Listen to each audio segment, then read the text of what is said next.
같이 일어나서 우리 청년 예배로 주님께 예배하며 나가도록 하겠습니다.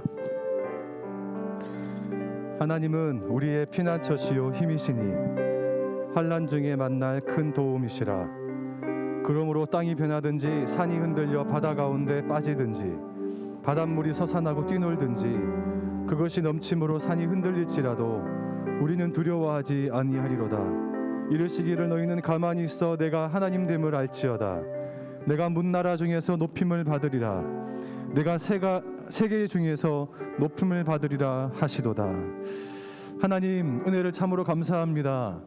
사랑하는 청년들을 이 시간 변함없이 같은 시간 같은 공간에서 하나님을 예배할 수 있도록 저희들을 붙드시고 이 자리까지 인도하신 하나님의 선하신 그 인도하심과 섭리에 감사와 찬양과 영광을 올려드립니다.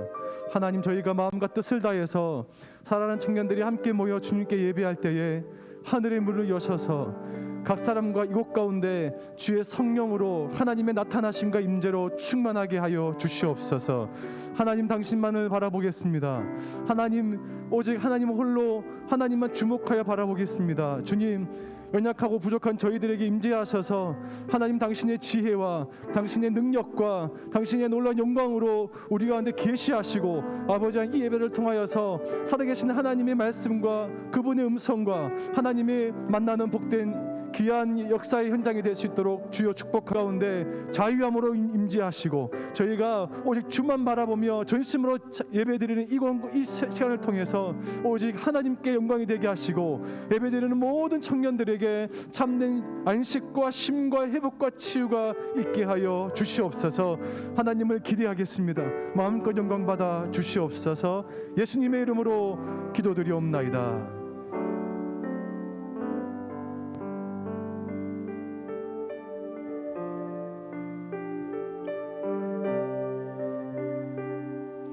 우리 시간 찬양으로 주님 앞에 나아가겠습니다. 우리 시간 찬양할 때에 정말 어떠한 상황 가운데에서도 주님께서 주시는 평안과 주님께서 주시는 안전함을 우리 청년들이 느낄 수 있었으면 좋겠습니다. 그러기 위해서 우리가 정말 주님을 신뢰하고 주님의 이름만을 들고 나아가는 그러한 주님과 동행하는 삶을 살 수 있는 그러한 청년부가 됐으면 좋겠습니다. 우리 그렇게 기도하는 마음으로 함께 찬양했으면 좋겠습니다.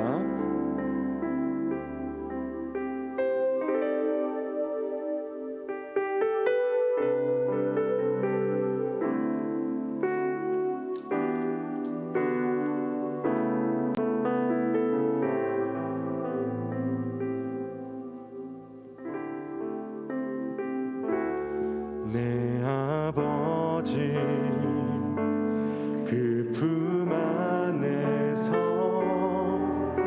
내 영혼은 안전합니다. 주 손길로 내 삶을 안으시니 그 평강이 나를 덮습니다. 내 아버지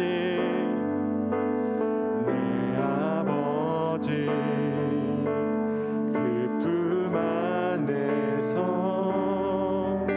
내 영혼은 안전합니다.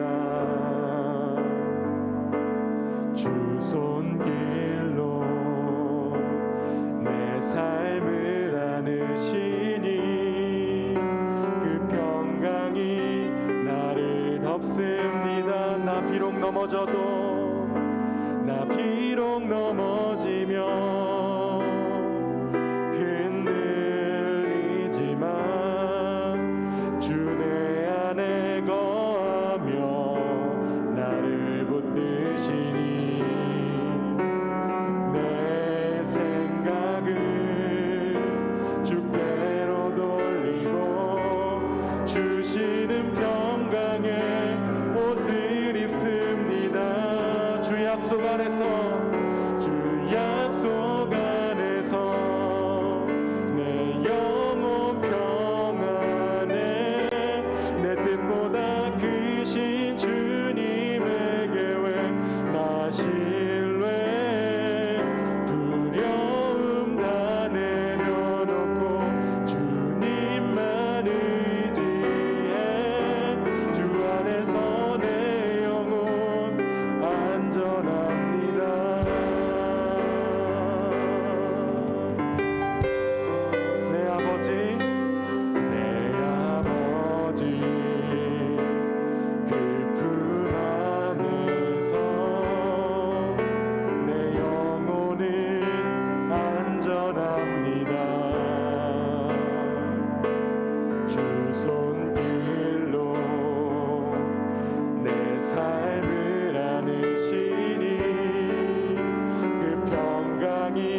다시 한번 내 아버지, 내 아버지 그 품 안에서 내 영혼은 안전합니다. 주 손길로 내 삶을 안으시니 그 평강이 나를 덮습니다. 나 비록 넘어지며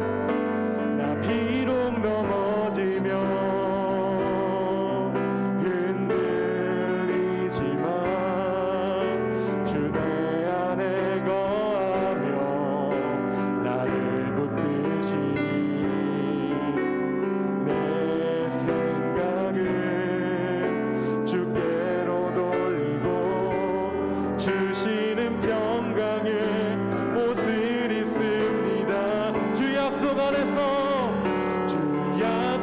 안에서 내 영혼 평안에 내 뜻보다 크신 주님의 계획 나 신뢰 두려움 다 내려놓고 주님만 의지해 주 안에서 내 영혼 안전한 주 약속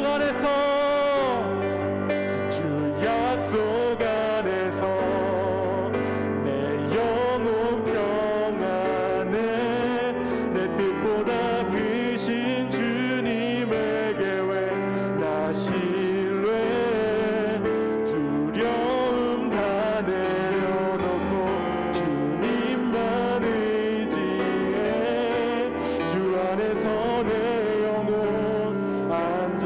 우리 한 번 더 주 약속 안에서 약속 안에서 내 영혼 평안에 내 뜻보다 크신 주님의 계획 나 신뢰 두려움 다 내려놓고 주님만 의지해 주 안에서 내 영혼 안전합니다.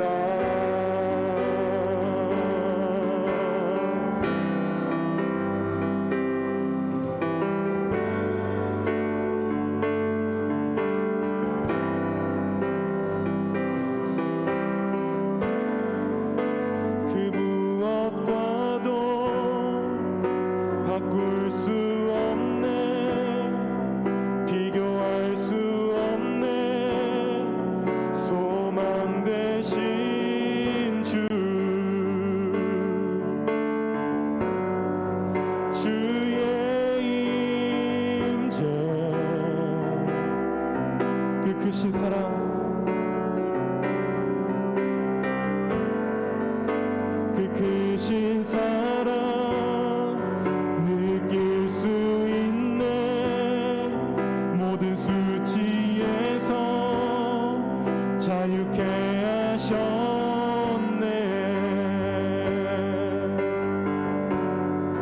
주의 임재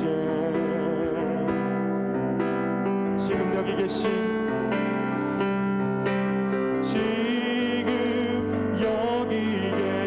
성령님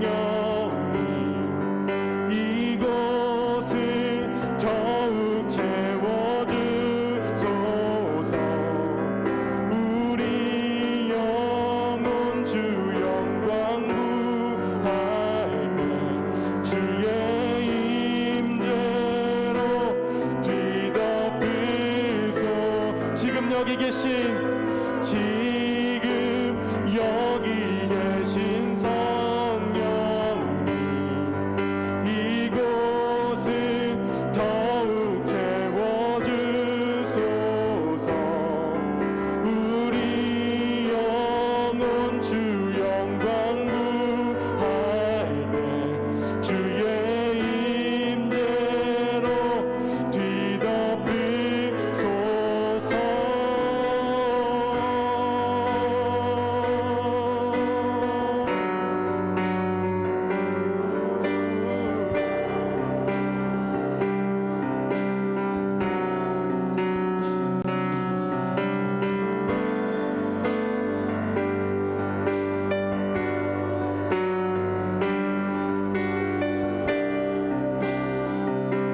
다시 한번 찬양합니다. 그 무엇과도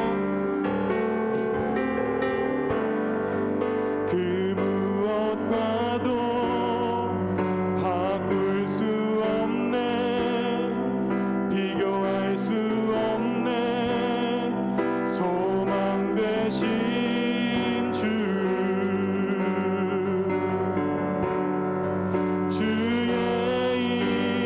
임재, 그 크신 사랑, 그 크신 사랑 느낄 수 있네. 모든 수치에서 자유케 하셨네. 주의 임재, 지금 여기 계신 성령님, 지금 여기 계신 성령님, 이곳을 더욱 채워주소서.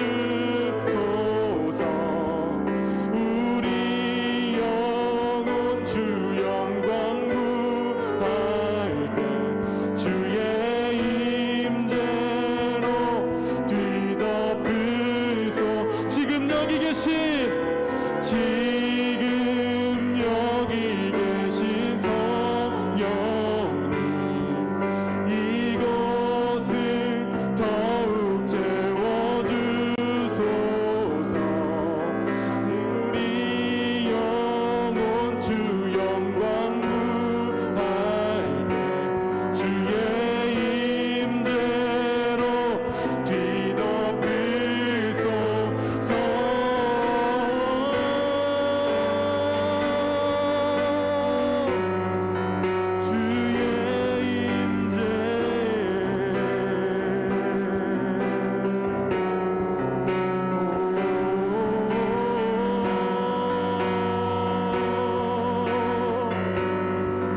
주의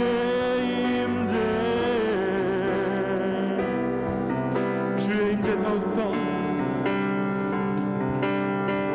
주의 임재 더욱더 알기 원해. 주의 영광 경험하기 나 원하네. 주의 임재 더욱더 알기 원해. 주의 영광 경험하기 나 원하. 다시 한번 주의 임재, 주의 임재 더욱더 알기 원해. 주의 영광 경험하기 나 원하네. 주의 임재 더욱더 알기 원해. 주의 영광 경험하기 나 원하네.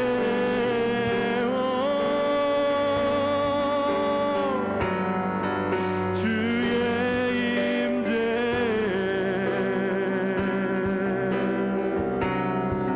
주의 임재,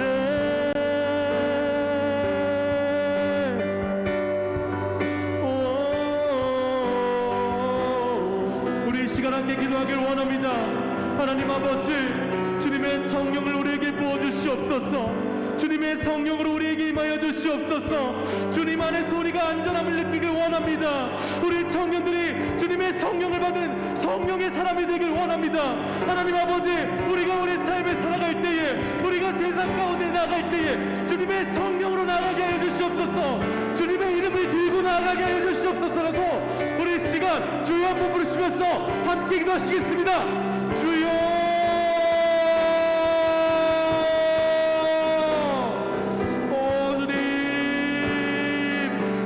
성령을 부으소서.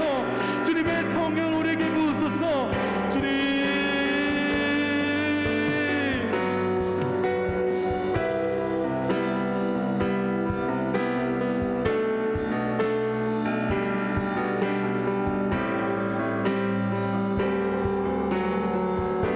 주님.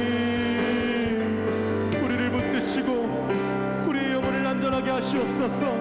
우리의 영을 만지시고 하나님 아버지 치유하여 주시옵소서. 주님, 우리에게 주님이 필요합니다.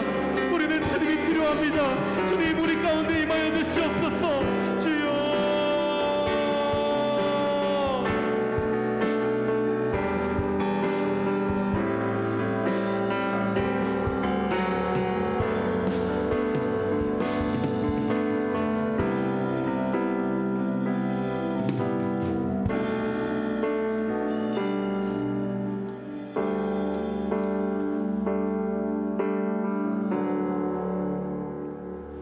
주께서 다스리네 내 삶을, 주께서 다스리네 내 삶을, 주께서 일하시네 지금도, 주께서 일하시네 내 삶을. 주께서 다스리네, 주께서 다스리네 내 삶을, 내 삶을, 주께서 다스리네 내 삶을. 주께서 일하시네, 주께서 일하시네 지금도, 주께서 일하시네 내 삶. 주님만 의지해요, 주님만 의지해요, 주님만 의지해요, 주님만 의지해요. 예 주님, 주님만 의지해요, 주님만 의지해요, 주님만 의지해요. 예 주께서 다스리네, 주께서 다스리는 이 땅을, 이 땅을, 주께서 다스리는 이 땅을, 주께서 일하시네 이 순간, 주께서 일하시네 이곳에, 이곳. 주님만 의지해요, 주님만 의지해요, 주님만 의지해요, 주님만 의지해요.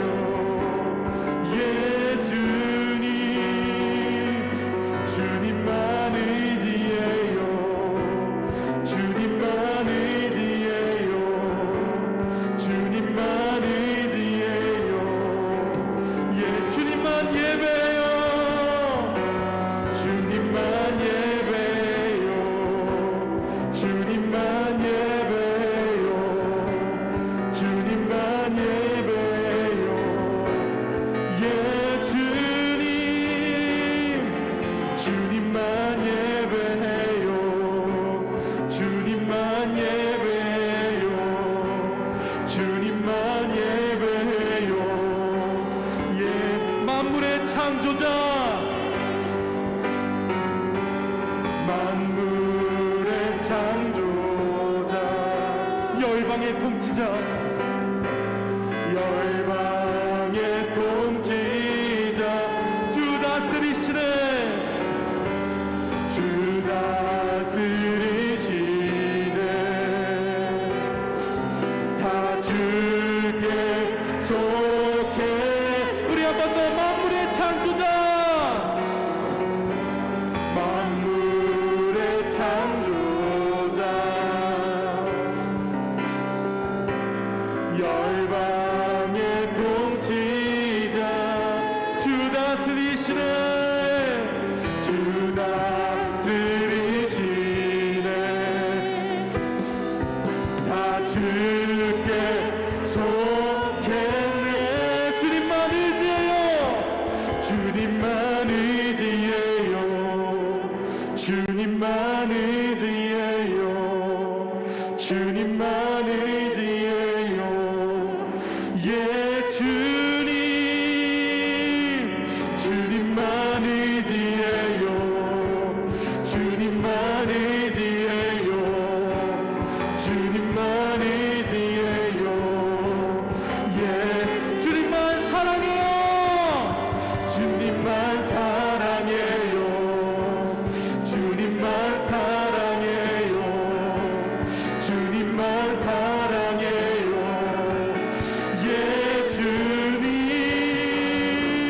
주님만 사랑해요. 주님만 사랑해요. 주님만 사랑해요. 예 주님.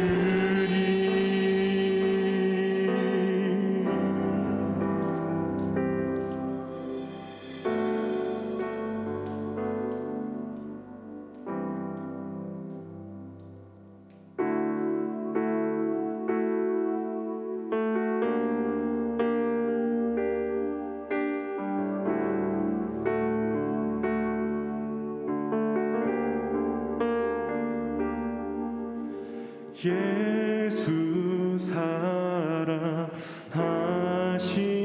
사랑하심은 거룩하신 말일세.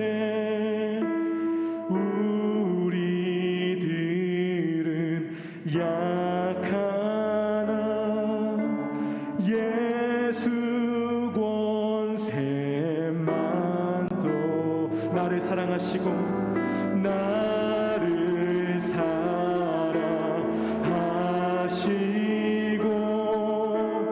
나의 죄를 다 씻어 하늘 문을 여시고 들어가게 하신 나의 사랑하신 날 사랑하신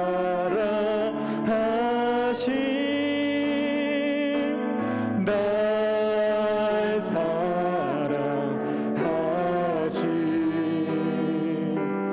날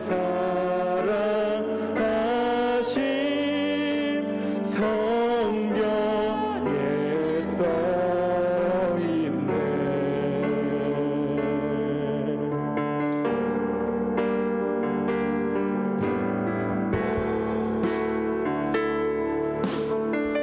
내가 연약할수록 내가 연약할수록 더욱 귀히 여기사 높은 보좌 위에서 낮은 나를 세상 사는 동안에 세상 사는 동안에 나와 함께 하시. 세상 떠나가는 날 세상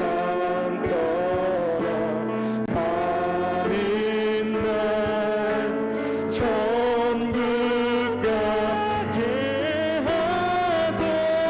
날 사랑하 날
한번 더 기도하길 원합니다. 그렇습니다. 주님은 우리를 만드시기 전부터, 이 세상을 계획하시기 전부터 우리를 사랑하셨습니다. 주님, 우리가 주님의 사랑을 신뢰하길 원합니다.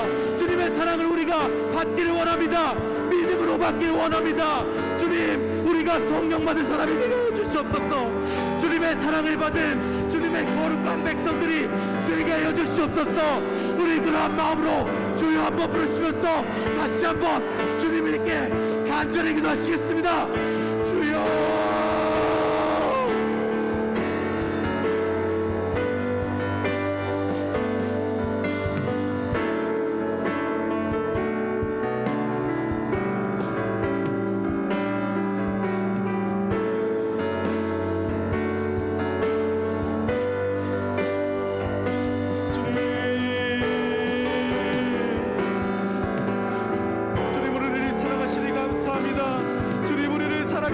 감사합니다.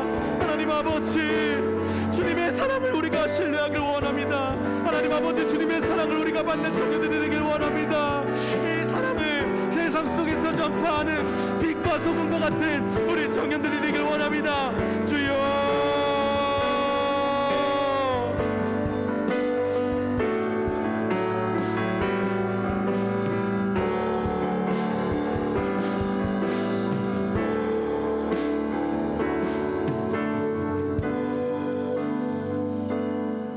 많으신 하나님, 오늘 저희 청년 예배 드리게 하심에 너무 감사합니다.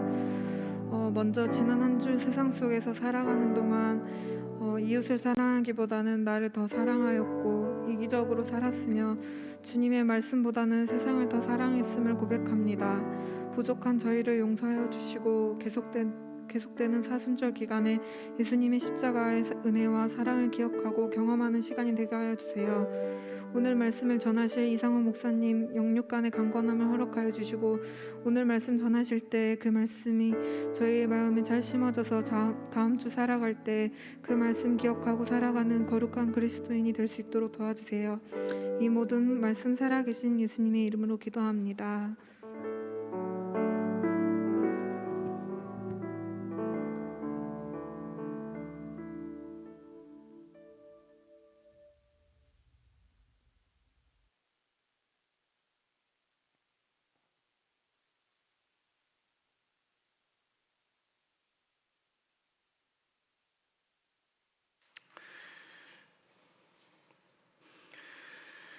오늘 청년 예배에 주신 하나님의 말씀을 다 같이 함께 봉독하겠습니다. 요한 1서 1장 5절부터 10절까지 말씀입니다. 요한 1서 1장 5절부터 10절까지 말씀입니다. 찾으신 줄 알고 저와 여러분들이 함께 한 절씩 교독하고 마지막 절은 다 같이 읽도록 하겠습니다. 제가 먼저 읽겠습니다. 우리가 그에게서 듣고 너희에게 전하는 소식은 이것이니 곧 하나님은 빛이시라 그에게는 어둠이 조금도 없으시다는 것이니라.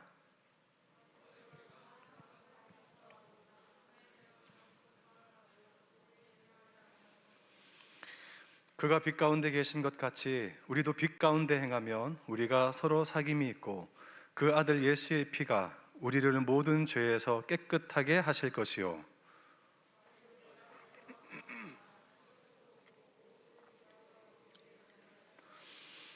만일 우리가 우리 죄를 자백하면 그는 미쁘시고 의로우사 우리 죄를 사하시며 우리를 모든 불의에서 깨끗하게 하실 것이요 만일 10절입니다.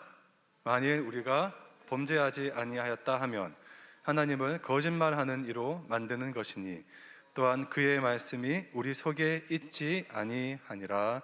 아멘. 할렐루야. 우리 전우자우로 함께 인사할까요? 반갑습니다. 잘 오셨습니다. 축복합니다. 네.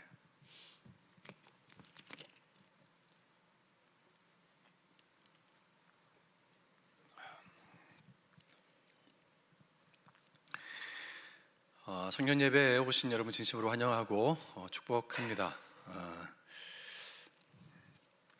오늘은 함께 이 사순절 시즌에 회개의 은혜라는 제목으로 함께 말씀을 나누겠습니다. 저 따라 한번 해볼까요? 회개의 은혜.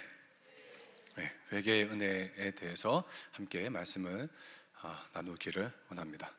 저 개인적인 이야기를 좀 하면서 설교를 좀 시작하고 싶습니다. 저는 4대째 기독교 집안이고 모태신앙으로 이렇게 자랐습니다. 어머니 뱃속에서 교회에 함께 어릴 때부터 출석했습니다. 자연스럽게 교회 생활이 익숙했고, 그리고 교회에서 당시에 저는 이제 주일만 되면, 그리고 뭐 토요일이나 하여튼 주일만 되면 아주 자연스럽게 이제 교회에서 하루 종일 아침부터 저녁까지 먹고 놀고 그렇게 생활을 했습니다. 그래서 교회에서 저를 모르는 사람이 없을 정도로 아주 그냥 초등학교, 중학교 쭉 계속 그렇게 교회에서 살았습니다. 그러다가 뭐 나름대로 인생의 방황이 시작되었는데, 그것은 한 초등학교 3, 4학년 때였습니다. 그때 저는 오늘날로 말하면 당시에 그러니까 오늘날의 PC방, 당시에 오락실에 이제 출입을 하게 되었습니다. 오락실에서 오락을 그때 당시에 하기 위해서 당시에 제가 계속해서 빠져 있었던 오락은 스트리트 파이터 뭐 이런 것들이 이제 제가 아주 유명하게 제가 정말 좋아했던 오락 게임 중에 하나였습니다. 그런데 오락실에서 오락을 하려면 뭐가 있어야 될까요? 돈이 있어야 됩니다. 그 돈이 있으려면 집에서 용돈을 받아야 하는데, 집에서 제게 용돈을 주지 않았던 터라 어떻게 해서 이제 돈을 구해야 될까 이제 고민을 하던 끝에 내린 결론이 뭐였냐? 도둑질이었습니다.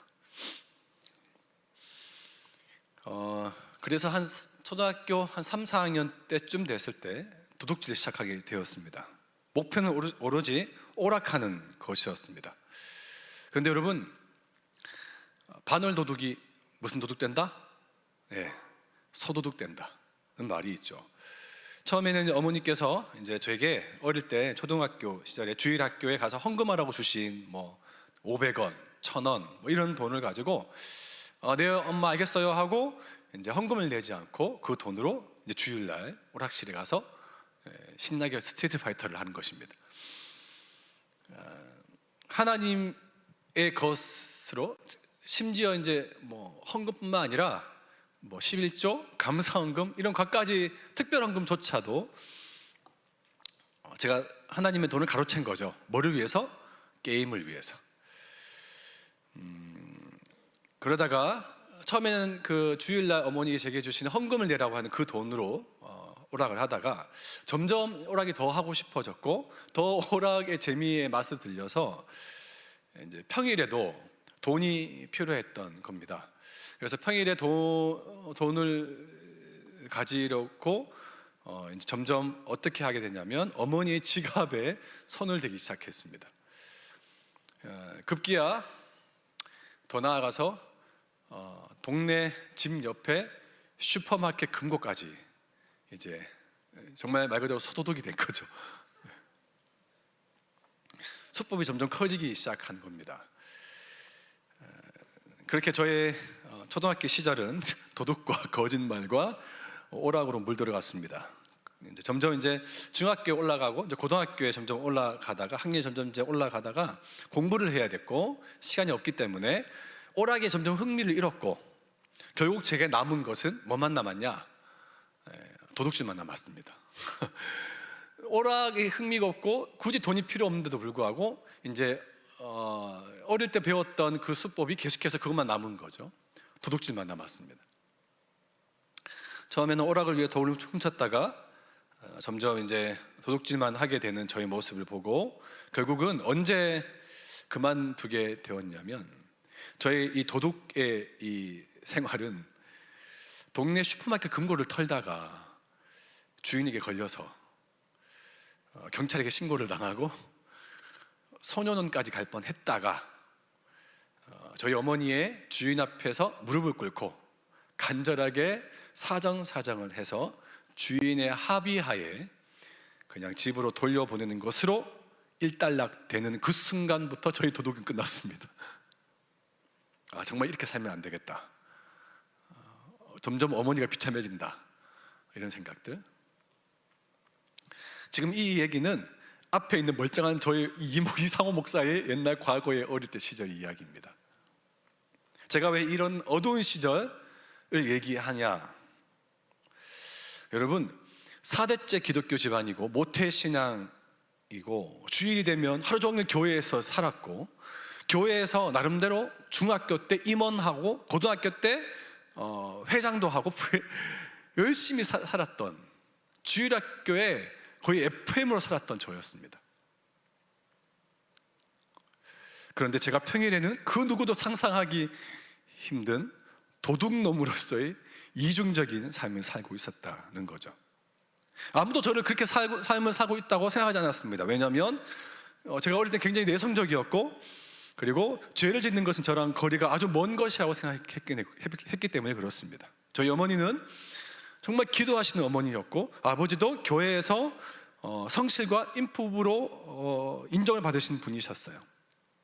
그런데 뭐 몇 대째 기독교 집안이다, 모태신앙이다, 이 모든 것들이 제가 죄로부터 벗어나게 하지는 않았습니다. 오히려 더 많이 죄에 노출되어 있었고, 더 많은 사단의 공격과 유혹과 시험에 노출되어 있었습니다. 예수님을 영접한 후에, 인격적으로 예수님을 만난 이후에도 다시는 내가 이전엔 도둑질하지 않겠다라고 다짐하고 그렇게 살았지만, 하루 이틀 사흘 지나도 여전히 그대로 도둑질은 멈췄지만 거짓말하고 남을 속이며 저의 이 죄된 삶은 똑같은 삶, 변하지 않는 삶을 제가 보게 된 것입니다. 육신의 정욕과 안목의 정욕과 이런 거짓된 이런 저의 삶이 조금도 사라지지 않고 그대로 남은 저의 모습을 자각하고 큰 시험과 어려움에 빠졌습니다. 내가 진짜 회개하지 않았나? 뭐가 문제인가? 내가 예수님을 믿었고, 그리고 우리 어머니는 기도하는 어머니인데, 그리고 나는 모태신앙인이고 교회에 계속해서 살았는데 계속해서 죄만 짓는 나는 무엇인가? 나는 또 이제는 어떻게 해야 하는가? 이런 두려움으로 다시 막막해져 오고, 그런 기도를 몇 번이고 반복했는지 모릅니다. 하나님 앞에서 엎드리면서 계속해서 이런 기도를 해서, 하나님 제발 제가 죄 짓지 않게 살게 해주세요. 제발 제가 안 짓게 살게 해주세요. 저도 너무 고통스럽습니다 라고 그렇게 기도한 적이 하루 이틀이 아니었습니다. 제가 이런 경험을 통해서 알게 된 사실이 있습니다. 그것은 전도사나 목사나 결코 죄의 자유로운 존재가 아니라는 것과, 예수 믿고 구원받고 회심해도 사람은 여전히 죄를 짓는다는 사실입니다. 사랑하는 형제자매 여러분, 구원받았다는 이 사실이 우리는 다시 죄를 짓지 않는 존재가 된다는 것을 의미하지 않습니다. 우리가 구원받고 하나님의 자녀가 되었고 회심한 이후에도 여전히 우리는 죄의 역사를 경험해요. 죄 많은 이 세상에서 우리는 여전히 사람의 몸, 이 육신의 몸을 입고 살아가기 때문에 그렇습니다. 그렇다면 우리가 앞으로 죄를 지어도 괜찮다는 말일까요? 절대 그렇지 않습니다. 예수님 믿어도 죄를 떠날 수 없는 것은 사실이지만, 하나님께서 그것이 죄를 용납하신다라는 의미는 절대로 아니라는 거예요. 하나님은 지금도 분명하게 하나님의 원칙이 있어요. 뭐냐? 절대로 죄 위에 하나님의 은혜와 축복을 허락하지 않습니다. 우리가 죄 지으면 하나님의 영광이 가로막힙니다. 부흥이 임하지도 않습니다. 우리 안에 죄가 있으면 기도의 문도 막히고 감사와 기쁨이 사라지고 연단과 시험이 계속되어진다는 겁니다. 많은 분들이 하나님을 좀 많이 무서운 분으로, 그리고 좀 대하기 어려운 분으로 그렇게 생각합니다. 뭐 때문에 그렇습니까?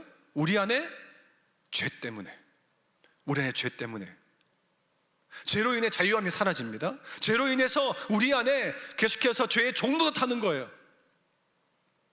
내가 죄를 다스리는 게 아니라 죄가 나를 다스리기 시작하는 것입니다. 죄 때문에 좋으신 하나님, 사랑의 하나님, 인격적이신 하나님을 누리지 못하고 하나님의 성품까지도 오해하게 된 것입니다. 그렇다면 우리가 어떻게 해야 될까요? 예수님 믿으면 자동으로 죄를 짓지 않아도 되는 게 아니라 또 죄를 용납할 수도 없으니 이것을 우리가 어떻게 하면 될까? 이 문제를 해결하기 위한 방법이 바로 뭐냐? 저 따라 해볼까요? 회개. 네, 회개. 하나님은 우리가 죄를 지을 때마다 회개하는 하나님의 은혜를 허락해 주셨습니다. 우리가 회개하고 돌이키면 사단이 우리 안에서 그 죄가, 사단의 어떤 유혹이 우리 안에 더 이상 역사하지 못한다는 사실입니다. 저 따라 해볼까요? 사단을 이길 수 있는 가장 강력한 영적 전쟁은 회개하는 것이다. 아멘. 회개하는 것. 사랑의 하나님께서 거듭난 우리 하나님의 자녀들이 그들 안에 남아있는 내적인 그 죄성을 온전히 없애주시기 위해서 우리에게 회개라는 하나님의 방법과 통로를 허락해 주셨어요. 우리가 오늘 읽었던 요한 1서 1장 9절 말씀 보시면 이렇게 나와 있습니다. 다 같이 한번 요한 1서 1장 9절 말씀을 함께 읽겠습니다. 시작. 만일 우리가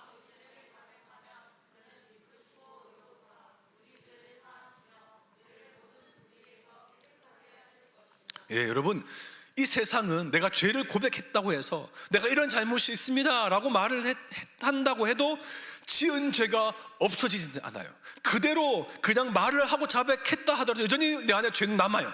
하지만 오늘 하나님께서 우리한테 약속하신 것은 내가 하나님 안에서 나의 죄를 자백하면, 하나님 앞에 나의 죄를 고백하면 그 죄가 사라진다고 말씀합니다. 나의 모든 허물이 깨끗하게 되어진다라는 거예요. 그러므로 여러분, 내가 회개를 하면 그 순간부터 하나님은 나의 죄를 기억조차 하지 않으신다라고 말씀합니다. 그러므로 회개가 우리에게 얼마나 큰 축복인지 모릅니다. 회개는 그 자체가 하나님의 은혜이며 축복이라는 사실입니다. 그런데 정작 그리스도인들이 이 회개를 하지 않고 살아갑니다. 얼마나 안타까운지 몰라요. 우리가 하루 일과를 끝내놓고 집에 돌아오면 세수를 하고 샤워를 하고 손과 발을 씻습니다. 잠자리 들기 전에 양치질도 하죠. 그것은 피곤해도 꼭 반드시 합니다. 그런데 몸은 그렇게 씻으면서 그렇게 우리의 몸은 잘 관리하고 청결하게 하는데 우리의 영혼은 하나님 앞에서 하루를 다 지나 마무리하고 나서 나의 영혼에 찌든 때, 나의 영혼에 그런 악하고 더러운 것들은 씻어내지 않아요. 씻어내지 않고 그렇게 하루, 이틀, 사흘 지나면 어떤 일이 벌어지겠습니까? 기도가 잘 안 돼요. 내 마음의 기쁨이 사라져요. 믿음의 확신이 흔들립니다. 하나님과 내 삶과의 관계가 점점 서먹해지는 것입니다.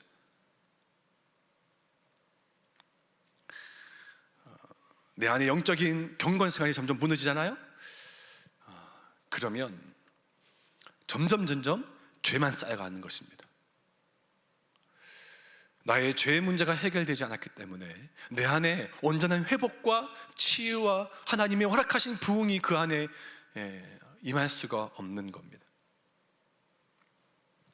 1999년 5월 달에 미국의 모 신문에 13년간 하버드 대학의 신학대 학장을 지닌 로널드 티먼 교수님이 계셨습니다. 이 교수님이 13년 동안 신학대 학장이셨는데 갑자기 99년 5월 달에 파면됐어요. 그 이유인 즉슨 그 교수님의 컴퓨터, 데스크 위의 컴퓨터에 파일을 검색하다가 수백 장의 포르노 영상이 있었던 겁니다. 발견하는 그 즉시로 총장에게 이 사실을 보고했고 이 신학대 총장은 이 학장을 파면시키고 말았습니다.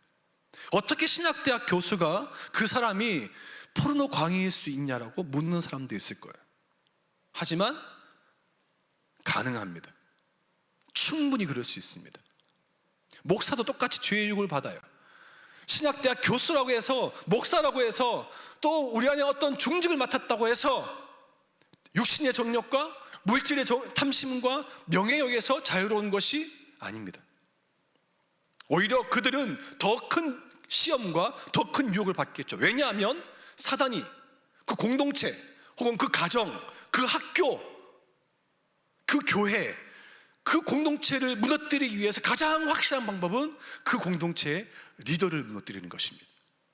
사단이 누구보다 더 잘 알고 있어요.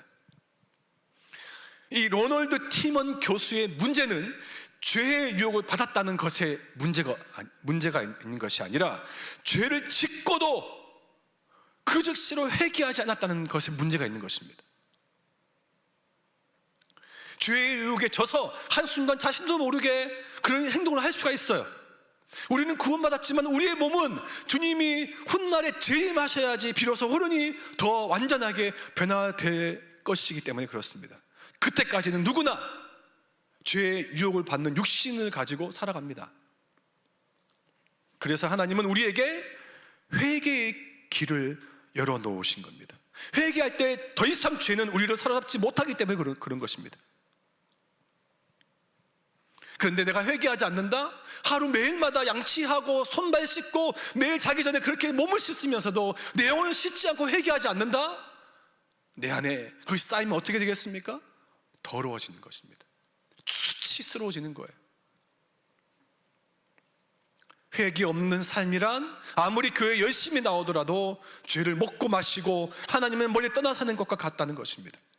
제가 설교를 준비하다가 도무지 가끔씩은 영감이 떠오르지 않을 때, 하나님 말씀이 내 안에 떠오르지 않고 말씀하지 않을 때 설교를 해야겠는데 무슨 메시지를 청년들에게 해야 할지, 어떤 뜨겁게 다가오는 하나님의 어떤 감동과 어떤 하나님의 은혜가 없을 때 저는 성경을 그 즉시로 덮어요. 그리고 하나님께 그 즉시로 묻습니다. 하나님, 제가 회개하지 못한 영역이 있습니까? 제가 하나님 앞에서 내가 용서를 구하지 못한 영역이 있으십니까?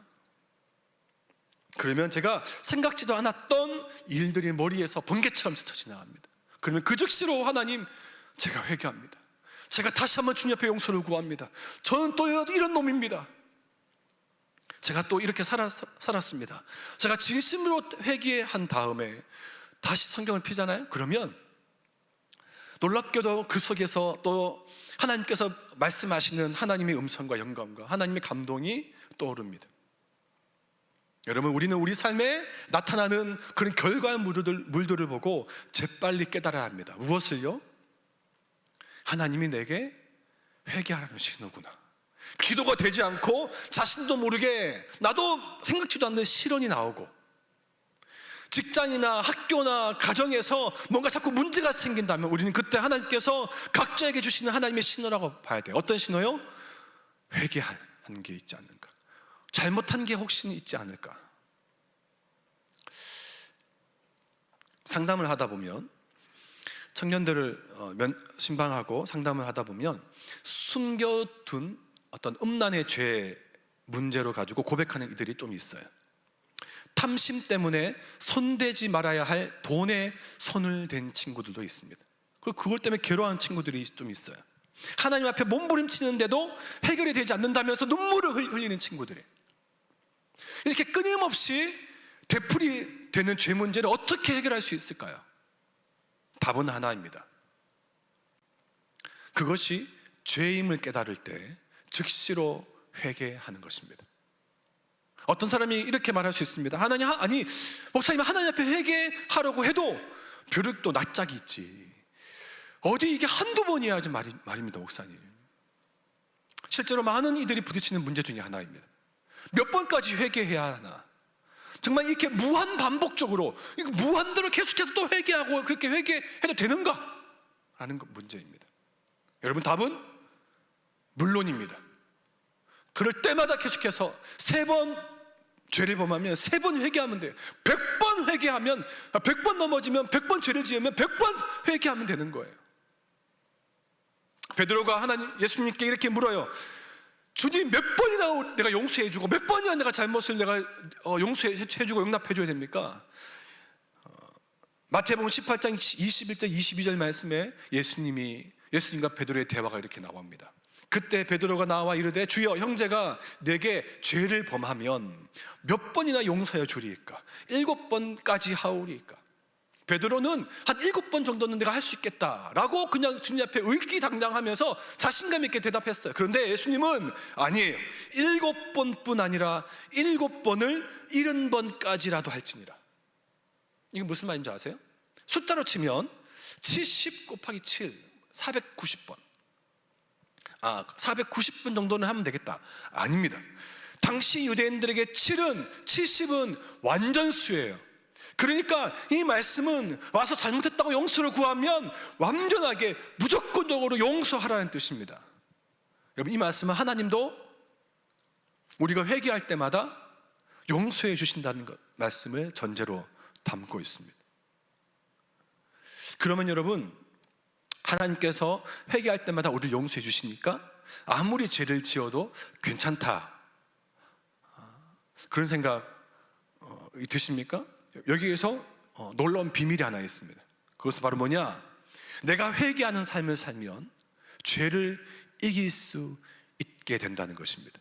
죄를 짓지 않기 위해서 아무리 노력하고 애를 써도 죄를 이길 수는 없어요.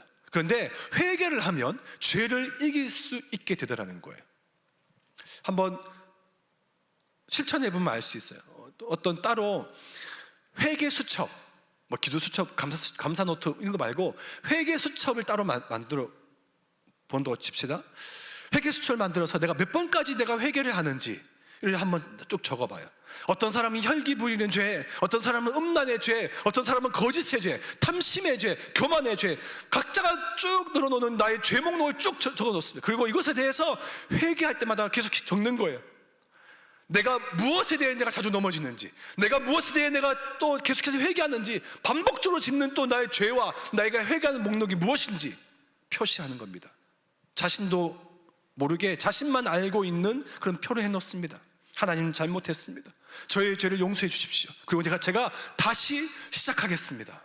하루에 5번, 6번 죄에 넘어질 때마다, 죄를 지을 때마다 그 즉시로 그냥 바로바로 회개하는 거예요. 바로바로 고백하는 거예요. 아침에 회개했는데 점심에 그럼 또 하는 거예요. 하나님, 회개합니다. 저의 죄를 용서해 주십시오. 제가 또 죄를 지었습니다. 또 회개하는 거예요. 그런데 어느 시점 되면 여러분 한번 회개 한번 해보시면 아시겠지만, 어느 시점이 되면 이제 회개하는 것조차도 괴로워져요. 회개하는 것조차도 괴로워요. 회개하면 하나님께서 용서해 주시는 것은 내가 알아요. 그건 분명하지만 아직까지도 하나님 앞에 또 죄짓고 회개하는 기도를 무한 반복해서 하는 것 자체가 내 마음에 너무 속상하고 너무 마음이 아파요. 더는 죄를 짓지 않고 싶어집니다.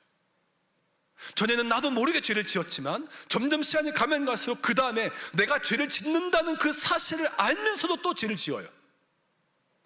하지만 이제 그 다음 단계가 되면 이제 더 이상 정말 이렇게 살고 싶지 않다고, 하나님이 용서해 주실 건 내가 알지만 하나님 마음을 더 이상 내가 아프게 하고 싶지 않다고, 이런 내 모습이 너무 싫다고 생각하면서 스스로 이 죄에 대해서 미워하는 마음이 듭니다. 싫어지는 마음이 들어요. 여러분, 그거면 됩니다. 그거면 끝났어요. 그렇게 하면 끝이야. 하나님을 위해서 이 죄를 바라보기 시작합니다. 하나님의 시각으로 그 죄를 바라보기 시작하면 이제 그걸로 끝나는 거예요. 그렇다면 이제 그 다음부터는 하나님이 하십니다. 처음에는 내가 어떻게 하려고 발버둥 치고 내가 어떻게 노력했지만 시간이 가면 갈수록 내가 이 죄에서 싫어지게 되고 미워하게 되는 거예요. 하나님을 위해서, 하나님의 관점에서 이 죄를 바라보기 시작하면 그때부터 점점점 싫은데, 너무너무 싫은데 죄를 조금씩, 아주 조금씩 멀어지게 되는 자신을 보게 됩니다. 이것이 바로 회개하면 죄를 이길 수 있다는 것의 뜻입니다. 여러분, 우리가 회개할 때 하나님 우리한테 어떤 은혜를 주실까요? 우리한테 회복과 부흥을 허락하십니다. 회개하는 그 순간 내 안에, 나 개인과 가정과 공동체와 교회와 이 나라 민족 가운데 부흥을 하나님 허락하십니다. 할렐루야. 한국교회의 부흥 역시 회개로부터 시작되었습니다. 여러분 아십니까? 1907년에 우리가 잘 알고 있는 평양 장대연 교회,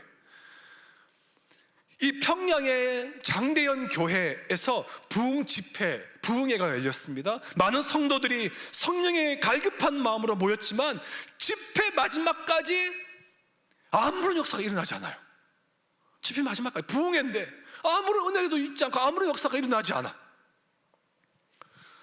그 순간 마지막 그날에 마지막 그때에 그 평양 장대연 교회 수석 장로님이셨던 길선주 장로님이라는 분이 계십니다.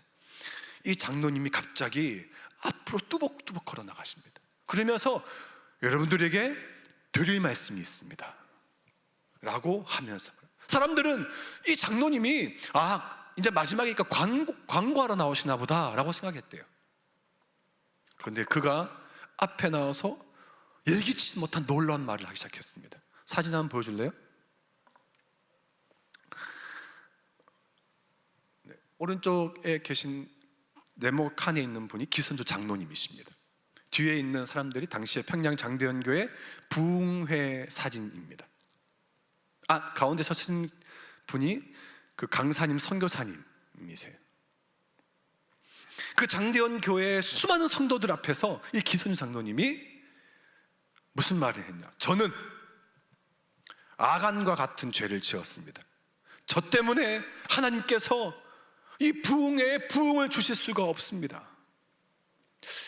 깜짝 놀란 이 앞에 수많은 교인들이 기선주 장로님이 그 다음부터 하는 그런 말을 듣고 깜짝 놀랐습니다. 기선주 장로님은 자신의 죄를 토설하기 시작했습니다. 제 친구가 세상을 떠나면서 거금의 유산, 당시에는 우리로 치면 조금만 했으면 당시에는 굉장히 큰 거금이었어요. 200원을 저에게 맡겼습니다.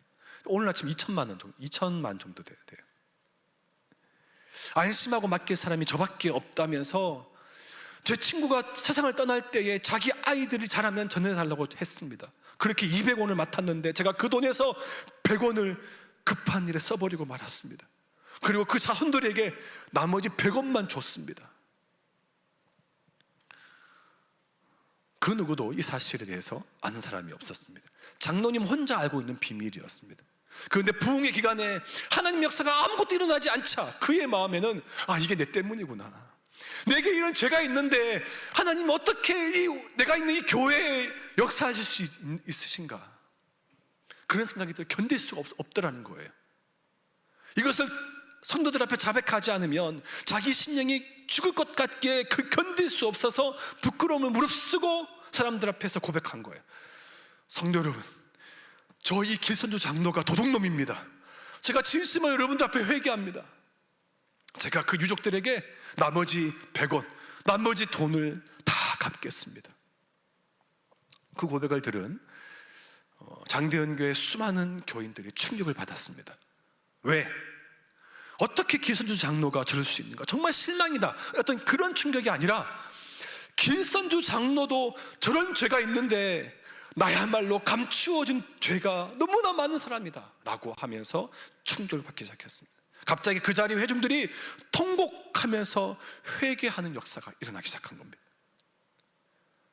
길선주 장로가 내려가자마자 너도 나도 앞에 나 손을 들고 저도 고백할 것이 있습니다, 저도 회개할 것이 있습니다, 공개적으로 죄를 자백하고 회개하고 또 회개하면서, 그렇게 회개하는 사람이 이어지자 순서를 기다리지 못해서 그냥 마지못해 앉은 그 자리에서 떼굴떼굴 굴면서 몸부림치며 회개하는 사람까지 생겼다고 합니다.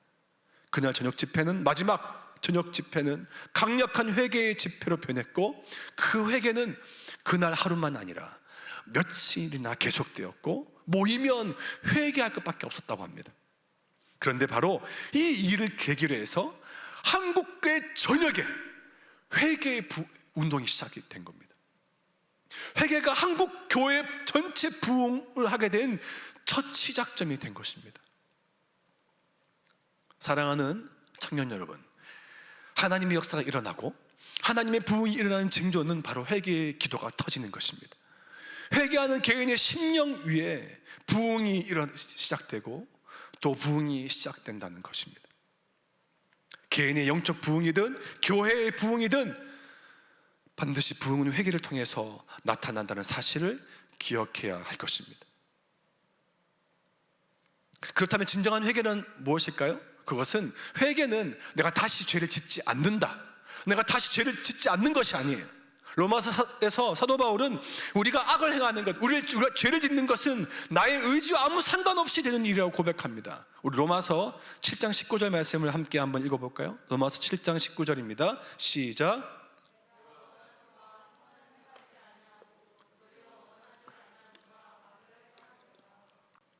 내가 원치 않는 거예요. 내 의지와 상관없이 계속해서 내가 악을 행하고 죄를 짓는다고 말해요. 그래서 만약 하나님이 죄 짓지 마, 죄를 절대 지으지 마라고 한다면 우리는 정말 절망적일 수밖에 없어요. 사도 바울도 이 죄를 어찌할 수 없어서 어떻게 고백하냐, 24절 말씀 보면 오라 나는 곤고한 사람이로다. 이 사망의 몸에서 누가 나를 건져내랴. 스스로 이렇게 고백하고 있어요. 그러므로 하나님께서 우리에게 원하시는 것은 다시는 죄를 짓지 않는 것이 아니라 진정한 회개를 하는 거예요. 진정한 회개는 나의 어떤 죄를 직면하고 나의 죄를 시인하며 고백하는 것부터 시작합니다. 제가 앞에 말씀드렸던 오늘 본문 말씀, 요한일서 말씀 기억하십니까? 다 같이 한 번 더 요한일서 1장 9절 말씀을 다시 한 번 더 읽어보도록 하겠습니다. 요한일서 1장 9절입니다. 시작. 만일 우리가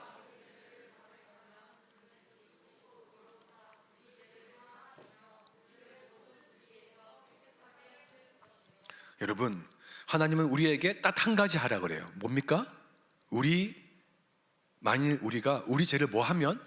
자백하면. 우리는 자백하고 고백하고 그냥 말할 의무가 있으며, 우리가 자백하는 그 순간 하나님은 당신의 그 하나님의 그 성품에 따라서 우리의 죄를 사하시고 깨끗하게 하실 하나님의 책임과 의무가 있으신 겁니다. 어떤 사람은 겨우 자백하는 것이 회개예요? 겨우 그냥 고백하는 게 회개예요? 라고 하는데, 여러분, 이거는 자백한다는 것이 얼마나 어려운 일인지 몰라서 하는 얘기입니다. 자신의 잘못을 깨닫고 시인하는 것은 결코 쉬운 일이 아닙니다. 남자들의 은밀한 전쟁이라는 책을 지은 패트릭 민즈라는 목사님이 계세요. 이 목사님은 그의 책에서 진짜 회개가 무언가라는 것에 대해 다음과 같이 그렇게 말했습니다. 자신이 싸우고 있는 죄에 대해 다른 사람에게 고백하여 도움을 요청했고, 그리고 내가 싸우고 있는 죄에 대해 다른 사람에게 고백하여 도움을 요청하고 있다면 진정으로 회개한 것이고, 다른 사람에게 그 문제를 기꺼이 말하려고 하지 않는다면 밤새도록 가슴을 치며 울고불고 금식해도 아직도 자신을 속이고 있는 것이다. 고백이 얼마나 힘든 것인지 우리에게 알려주고 있습니다. 한 이야기를 하고 말씀을 마치려고 합니다. 한 부유한 가정에 아버지와 아들이 살고 있었습니다. 어머니 없이 아들을 홀로 키웠던 이 아버지는 그 어머니처럼 두고자 한 가정부를 집에 들였습니다. 이 아들은 철부지 말썽꾸러기 아들이었습니다. 그래서 정말 행복하게 이 아버지와 아들이 정말 재미있게 잘 살고 있었는데, 이 가정에는 아주 옛날부터 내려오는 가부가 하나 있었습니다. 그 가부가 뭐냐? 바로 도자기입니다. 아주 그 조상 때부터 내려왔던 가정의 아주 귀한 가부, 고려 청자 같은 그런 귀한 도자기를 보호하고자 한쪽 구석에 도자기를 놓고 그 위에 유리막으로 막아놨습니다. 하루는 아버지께서 집에서 일하는 중에 이 가정부에게 집과 아들을 잘 부탁하며 잠시 외출을 하셨습니다. 그러자 이 아들은 아버지가 없던 틈을 타서, 이 철부지 아들은 집에서 일하던 이 가정부한테 온갖 잔소리와 심부름을 시켰습니다. 그냥 집안 살림과 허드렛 일만 하면 되었던 가정부지만, 그냥 아들이 시키는 일에 목마를 태워달라면 태워주고, 가서 또 먹을 걸 사달라고 하면 가서 또 근처에 가서 과자도 사주고 빵도 사주고 먹을 것도 가서 사주는 심부름도 하게 되었습니다. 너무 힘들게 막 부려먹었던 거죠. 그런데 이 아들이 철없이 집안 곳곳을 뛰어다니면서 깽판을 치며 놀다가 그만 집안 구석에 있는 대대로 내려오는 가보인 도자기를 깨트리고 말았습니다. 아들은 순간 아버지의 화나는 모습이 머릿속에 그려졌습니다. 그냥 도자기가 아닙니다. 집안 대대로 내려오는 정말 법무가 같은 그런 도자기입니다. 그런데 그걸 깨트린 겁니다. 설상가상으로 그 도자기 깨트린 것을 누가 봤냐? 그 가정부가 보게 된 것입니다. 목격자가 생긴 겁니다. 아들은 벌벌 두려움에 떨었고 아버지가 오시면 자기는 죽었다 라고 생각하고 있었습니다. 그때 이 가정부가 벌벌 떨고 있는 이 아들에게 한 가지 딜을 합니다. 내가 아버지한테 비밀을 해줄 테니까 너는 이제부터 내가 시키는 대로 해야 돼. 아들은 어쩔 수 없이 그 제안을 순응해야만 했습니다. 왜냐하면 이 도자기를 깨진 걸 아는 순간 자기는 아버지한테 엄청 혼나고 심지어 쫓겨날 수도 있기 때문에 그렇습니다. 그래서 그때부터 아들과 가정부의 위치가 뒤바뀌게 되었습니다. 가정부는 이제 아들에게 일을 부려먹기 시작했습니다. 가서 빨래해, 가서 청소해, 쓰레기 버려, 가서 맛있는 거 사와, 그대로 시켜먹기 시작했습니다. 아들이 너무 시키는 일이 힘들어가지고 짜증을 낼 때면 이 가정부는 늘 그때마다 똑같은 말을 반복합니다. 도자기? 아빠한테 이른다? 이 말만 반복했습니다. 시간이 지나서 아버지가 집에 돌아오셨습니다. 아버지는 이 아들이 자기한테 평소에 했던 그런 태도와 그런 모습이 예전과 달랐던 것을 찾았습니다. 하지만 그냥 넘어갔습니다. 여전히 집에 쌓인 일들이 많아서 아버지가 이 가정부에게 시킨 일도 이 가정부는 아버지 몰래 아들에게 가서 아들을 시켜 먹었습니다.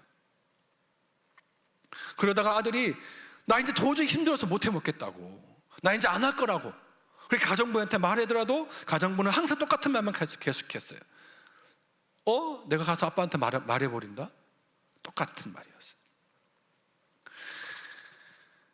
아들은 아버지에 대한 두려움과 무서움으로 어쩔 수 없이 시키는 일을 해야만 했습니다.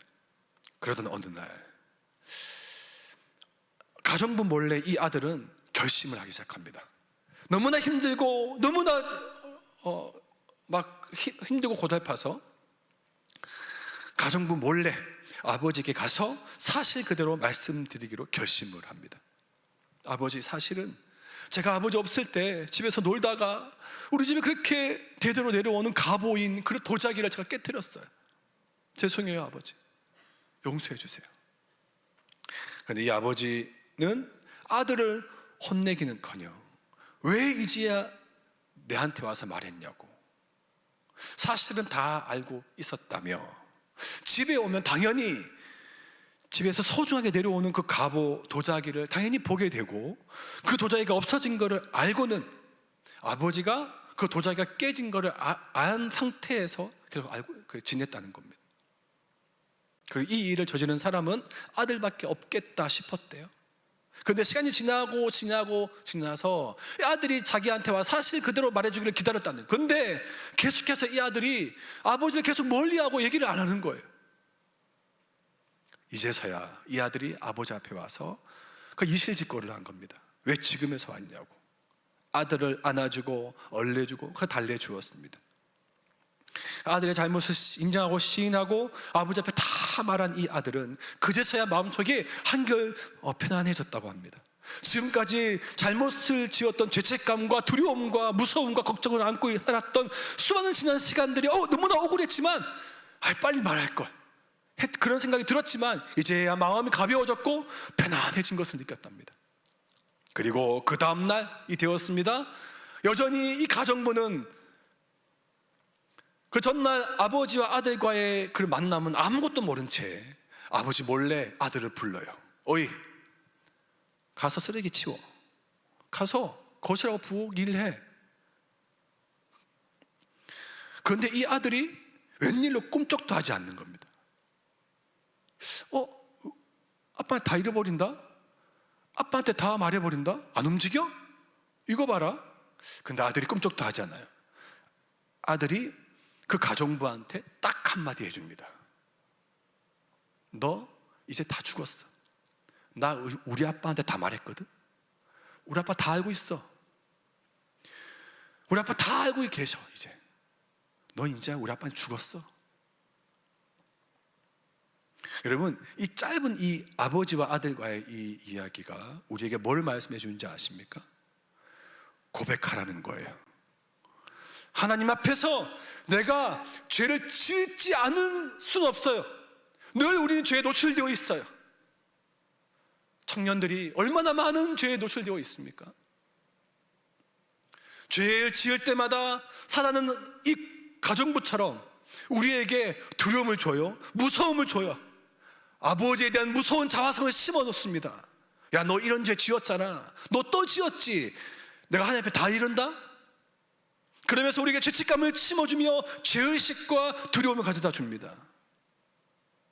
여러분, 그러면 우리는 사단에게 뭐라고 말해야 됩니까? 딱 이거 한 가지 해야 돼요. 나 다 말했거든? 우리 아버지한테 내가 다 말했거든? 말하면 돼요. 자백하면 돼요. 고백하면 되는 겁니다. 로마서 8장 1절 2절 말씀에 이런 말씀이 있습니다. 로마서 8장 1절 2절입니다. 다 같이 읽겠습니다. 시작.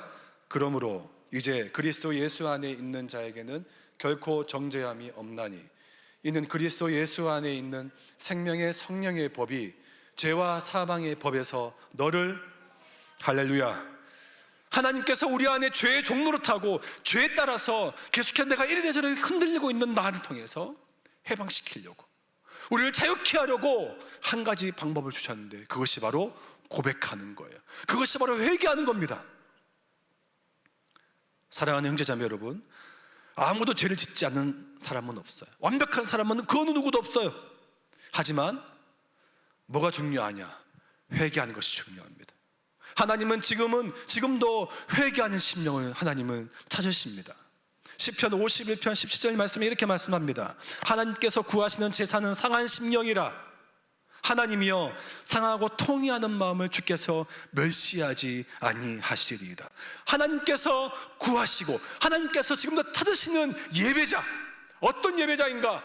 상한 심령, 통회하는 그런 자. 하나님은 다윗을 내 마음에 합한 자다라고 말씀하신 이유가 무엇입니까? 사울 왕과 다윗 왕의 다른 점이 뭘까요? 똑같이 죄 지었어요. 똑같이 불순종했고, 다윗은 심지어 사울보다 간음죄, 살인죄, 불순종의 죄를 더 많이 지었어요. 다윗은. 똑같은 죄를 지었던 사울과 다윗의 차이점이 뭐냐? 사울은 회개하지 않았고 다윗은 회개했다는 것입니다. 다윗은 회개 잘못하고 죄 짓는 그 즉시로 나단 선지자의 말을 듣고 그 즉시로 하나님 앞에 눈물 흘리며 통곡하고 회개했습니다. 하나님은 회개한 다윗을 사랑하셨던 것입니다. 누가복음 15장 7절 말씀에 내가 너희에게 이르노니 이와 같이 죄인 하나가 회개하면 하늘에서는 회개할 것 없는 의인 99을 인하여 기뻐하는 것보다 더하리라. 우리가 회개하는 그 순간 하나님이 기뻐하시고 하나님께서 이것을 원하신다고 말씀하고 계시는 거예요. 사랑하는 형제자매 여러분, 청년의 때를 살아가는 우리 모든 청년들에게 한 가지 권면합니다. 이 사순절 시즌에, 십자가를 바라보는 이 시즌에 우리의 매일의 삶이 회개의 영성이, 회개의 은혜가 날마다 새롭게 다짐하고 기도하며 주 앞에 나아가 깨끗함으로 설 수 있기를 주님의 이름으로 축복합니다. 함께 말씀 기억하면서 우리 함께 찬양했으면 좋겠습니다. 정결한 마음 주시옵소서. 오 주님, 정직한 영을 새롭게 하소서. 함께 말씀을 기억하면서 주님, 내가 오늘도 잘못을 묵상하는 것보다 이 잘못을 깨끗하기 위해, 자유케 되기 위하여, 하나님이 기뻐하시는 삶을 살기 위해서 오늘도 내가 회개하겠습니다. 오늘도 다시 주 앞에 용서를 구하겠습니다. 그러한 마음으로 함께 찬양하도록 하겠습니다.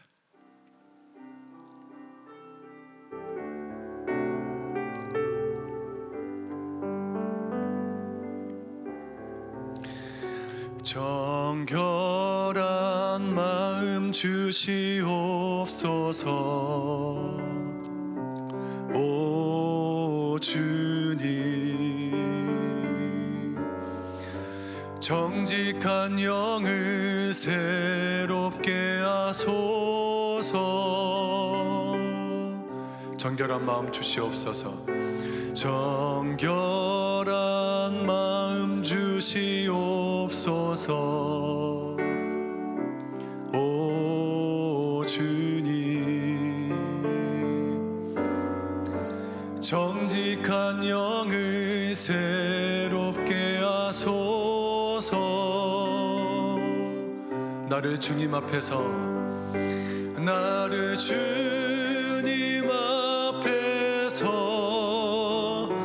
멀리하지 마시고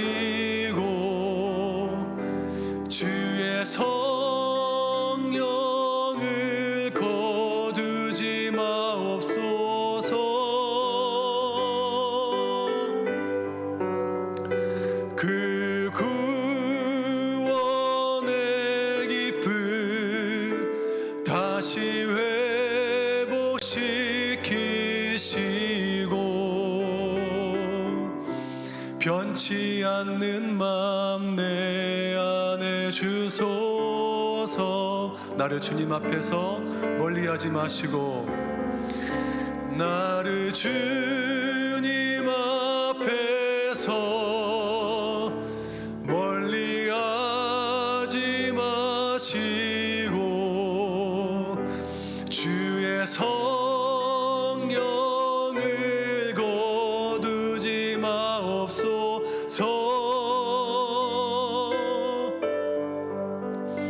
그 구원의 기쁨 다시 회복시키시고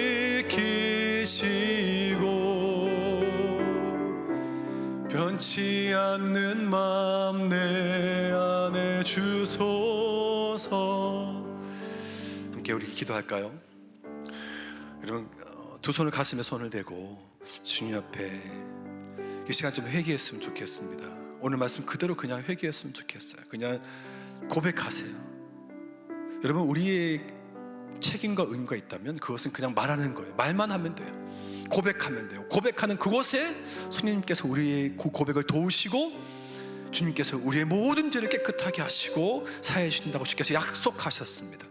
여러분, 사랑하는 청년 여러분, 부모님과 친구들과 그 누구에게도 말하지 못했던 내 안에 은밀한 죄가 있다면 하나님만이 알고 계시는 그 은밀한 죄, 하나님은 지금도 알고 계세요. 그냥 언제 말하나, 언제 내게 와서 고백하나, 그걸 기다리고 계신다고 말씀하셨어요. 여러분, 혹시 여러분 하나님 앞에 아직까지도 내가 고백하지 않는 죄, 아직까지 내가 주님 앞에 말하지 않은 죄, 이것까지 말해야 하나? 혹은 이것은 너무 내가 수치스럽고 이거 말하면 너무 내가 너무 초라하고 그런데 말했으면 좋겠는데 하는 그것까지도 여러분 고백하지 않겠습니까? 자백하지 않겠습니까? 하나님은 우리가 고백할 때까지 기다리고 계신다고 말씀하십니다. 여러분, 주님 앞에, 주님과 여러분 1대1로 여러분 그냥 여러분 앞에 주님이 있다고 생각하시고, 주님, 제게 이러이러한 죄가 있고 습관적으로 반복적으로 짓는 내 안에 죄가 있습니다. 이 죄가 너무 싫고 죄 짓는 내 자신이 또한 더 싫고, 하지만 그럼에도 불구하고 여러분, 제자는, 하나님의 자녀는 100번 넘어지면 101번 일어서는 게 제자예요. 1000번 넘어져도 1001번 일어서는 게 제자고 하나님의 자녀입니다. 하나님의 용서할 준비가 되어 있으시고 하나님이 일으켜 세우실 준비가 되어 있으세요. 여러분, 하나님께 정직하게, 정직한 영을 새롭게 해달라는 것처럼 정직한 마음으로 주님 앞에 고백하고 자백하십시다. 하나님, 깨끗게 해 주시옵소서. 하나님이 사용하시고 하나님이 지금도 찾으시는 제사, 하나님이 지금도 찾고 있는 예배자는 금그릇, 은그릇, 질그릇, 나무그릇, 그런 아버지 그릇 갖춰 준비된 그릇이 아니라 깨끗한 그릇, 순결한 그릇, 거룩한 그릇, 정결하고 깨끗한 그릇이라고 말씀하십니다. 내가 오늘도 나의 영혼을 씻습니다. 나의 몸을 씻듯이 나의 영혼을 씻습니다. 나를 씻겨주시옵소서. 물로 씻겨주시고 불로 태우시고 하나님, 나를 정결케 하시옵소서. 거룩하게 해주시옵소서. 함께 오늘 주신 말씀 가지고 주님 앞에 나아가 반응하면서 순종하는 마음으로 주님께 기도하며 나가도록 하겠습니다. 기도하십시다. 아버지 하나님, 감사합니다. 아버지, 사랑하는 청년들, 오늘 아버지 하나님 회개에 대한 말씀을 주시고 내 가운데 아버지 짓는 수많은 죄들, 거짓과 음란과 도둑질과 아버지 내 안에 탐심과 정욕과 아버지 안목의 정욕과 육신의 정욕과 아버지 생의 자랑이 있습니다. 아버지 모든 내 안에 숭배를 용서해 주시옵소서. 하나님, 오늘도 하나님 내 안에 아버지 죄 짓지 않는 사람들이 있지만 하나님의 오늘도 찾고 있는 사람, 회개하는 사람, 하나님 나도 다윗 사울 왕처럼 똑같이 죄를 짓고 간음하며 살인하며 탐심 품었습니다. 이 죄에 그 누구도 비껴갈 수 없고 벗어날 수 없습니다. 하지만 중요한 그 정신을 회개한 사람이 하나님, 내가 다시금 상한 심령으로 오늘도 내가 상한 마음으로 주 앞에 나아가오니 주여 나를 용서해 주시옵소서. 아버지 하나님, 주의 모든 아버지 속임과 아버지 간섭과 유혹에 아버지 하나님 계속해서 넘어지지 아니하도록 주여 오늘도 사랑 중년들의 눈을 아버지 하나님 다시금 오늘도 덮어주시옵소서. 주여 나의 심령을 덮어주시고 거룩하게 해주시옵소서. 성령님 오늘도 우리를 붙들어 주시옵소서. 아버지 하나님, 우리와 함께 동행하며 허락해 주시옵소서.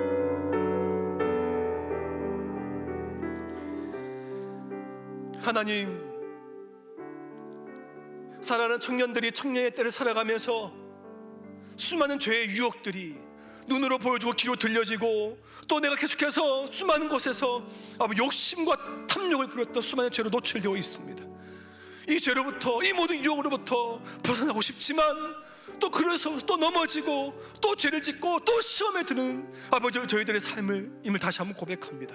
하나님, 오늘 주신 말씀 가지고 아버지 주님 앞에 다시 한번 있는 그대로 정직하게 고백하오니 주여 저희들의 죄를 용서하여 주시옵소서. 하나님, 다윗도 간음하며 살인하며 탐심을 품었습니다. 죄에 대해서 그 어느 누구도 비껴갈 수 없고 벗어날 수 없습니다. 하지만 하나님이 다윗 마음을 쓰셨던 그 한 가지 이유는 그는 즉시 회개했고 돌이켜 회개한 그를 하나님은 기뻐하셨습니다. 하나님, 우리도 그렇게 쓰임받고 싶습니다. 매일마다 죄를 짓고 하나님 싫어하는 일을 할 때마다 아버지 회개하며 돌이키기를 원합니다. 하나님, 죄인 하나가 회개하면 하늘에서는 회개할 것 없는 의인 99을 인하여 기뻐하는 것보다 더 기뻐하겠다고 말씀하신 주님, 우리가 회개하는 그때 주님이 더 기뻐하신 줄로 믿습니다. 하나님, 우리가 회개하는 그 순간 죄로부터 자유케 되는 줄로 믿습니다. 하나님, 이 시간에 우리 모든 청년들을 하여금 죄의 종로를 타게 하고 아버지 또한 죄로 말미암아 아버지 끊임없이 죄에 묶여 있어서 아버지의 두려움과 정죄감과 자괴감과 죄책감을 가지게 하는 수많은 우리의 사단의 모든 미혹으로부터 벗어나게 하여 주시옵소서. 회개함을 통해서 다시금 자유케 되게 하여 주시옵소서. 예수님의 이름으로 명하노니 시간 모든 청년들 위해 아버지 계속해서 죄로 말미암아 아버지 죄로 인하여서 끊임없이 하나님과 점점 멀어지게 만들며 하나님과 친밀하게 아버지 사귐을 갖지 못하도록 하는 수많은 우리의 모든 유혹과 사단의 모든 어두운 영역들은 모든 영역을 묶임을 받고 떠나갈지어다. 오직 아버지 주님으로 말미암아 아버지 다스림 받게 해주시고 주님의 말씀과 주님의 그 진리로 말미암아 다시금 깨끗하고 정결한 심령이 되어서 주님이 쓰시고 주님이 사용하시는 그런 이 시대의 거룩한 청년들이 다 되게 하여 주시옵소서.